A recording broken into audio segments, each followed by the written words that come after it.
Hey everybody, in this video I'm going to be giving you my review for DayZ 1.0, and this is a review that has been about 6 years in the making, because ever since I first played the Arma 2 mod of DayZ back in 2012, I pretty much knew that this concept was destined to become a standalone product of some sort eventually.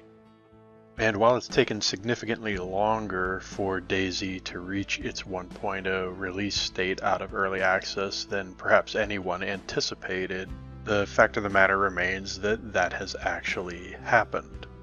And as a consequence, it's now time to properly and objectively review and assess this as an actual product in the same way that I would any other game. Now, of course, given my long history with the mod and the various versions of standalone, that task is certainly going to be much easier said than done. I feel like it would be next to impossible for me to comment thoroughly and completely on this without providing at least a little bit of context regarding what it is and my various experiences with it over the years. So to get the basic nuts and bolts stuff out of the way up front, DayZ is a post-apocalyptic sandbox survival game which is set in a fictitious former Eastern Bloc European country not dissimilar from the Czech Republic. And the poor little country of Chernarus has seen better days, as it has recently fallen victim to a mysterious plague that has infected the vast majority of its citizenry and turned them into rampaging zombies, for lack of a better term. This leaves the handful of survivors left in the country to fend for themselves, scavenging and fighting over limited resources amongst themselves while still trying to eke out an existence in a world populated by the aforementioned infected. As any astute observers of trends in the video game industry will note, that doesn't sound like a particularly original or novel premise in this day and age. But it is worth noting that DayZ was certainly one of, if not the first games, particularly when it first emerged as an Arma 2 mod back in 2012, to really thoroughly embrace and explore such a concept.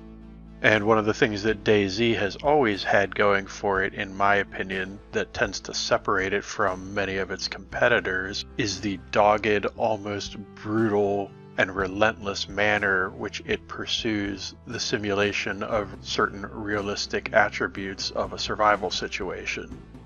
Everything from eating, drinking, managing injury states and body temperature, to locating and maintaining basic and more sophisticated crafting and survival equipment. There's just something about the way the various systems and subsystems in this particular game come together that, despite having played many other similarly themed games over the years, I find myself always returning to DayZ when I'm looking to scratch the particular itches that it services. Now, as those who are familiar with the various incarnations of DayZ will no doubt point out, DayZ is far from a perfect game, even in its 1.0 launch state.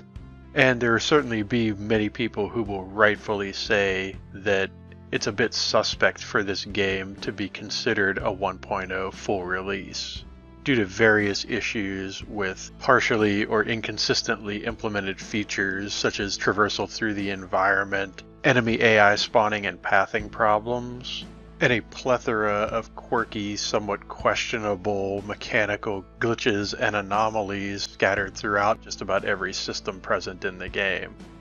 As a consequence, I can absolutely understand why certain people would look at this game and say that it is unfinished, or not worthy of the price being asked for it, or any time being invested in it by people who aren't already on the DayZ bandwagon. And I certainly couldn't in good conscience generally recommend this game to an average gaming enthusiast. There are simply too many blemishes, warts, wrinkles, and otherwise questionable aspects to it to do that comfortably.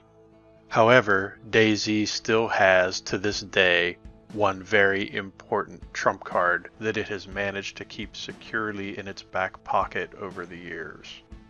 That being that when you get right down to it, there are no other games out there quite like this one.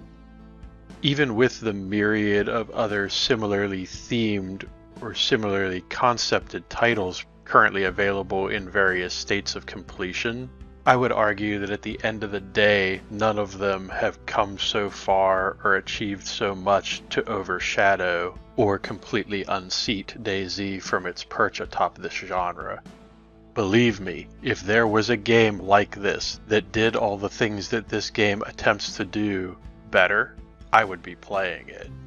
That's not to in any way excuse DayZ's failings or to say that they can't or shouldn't be fixed over the course of the game's lifespan, but to acknowledge the simple fact that despite its failings, it remains a quintessential singular gameplay experience in many regards.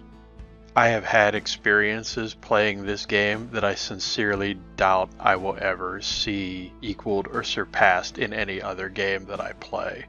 And being objectively honest in my assessment of DayZ 1.0, I have to say that its biggest accomplishment is the fact that it feels, for the first time, more like a fully realized good game in need of some post-release love and attention in the form of patches and support from its developer than the incomplete haphazard collection of partially realized systems and subsystems that it felt like prior to its release.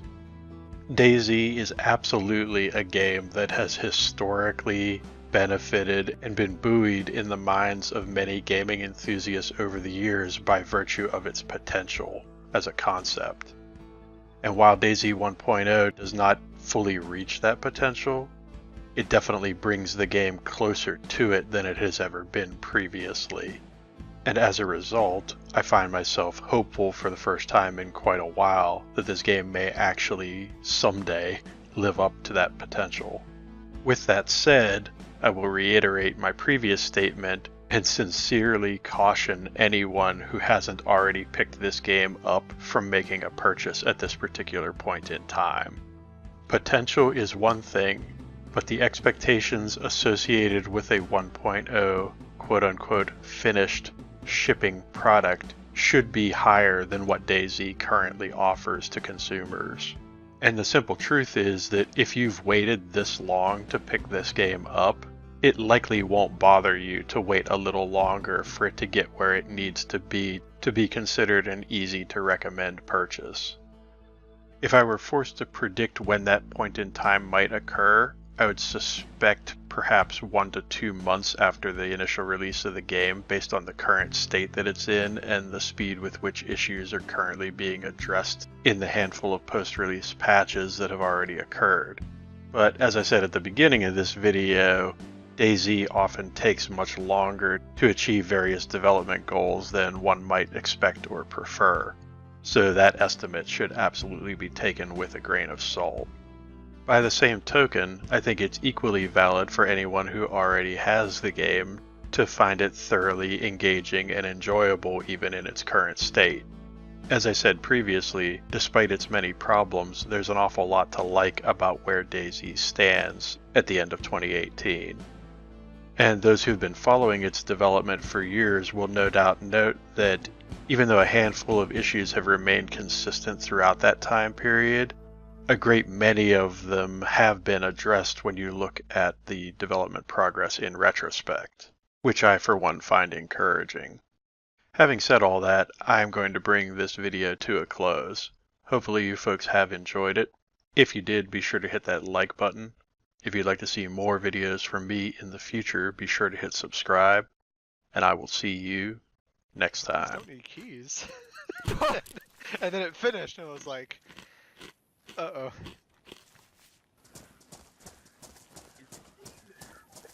What's up?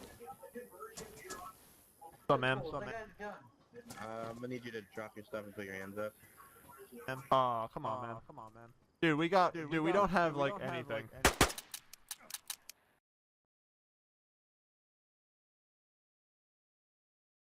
I heard that.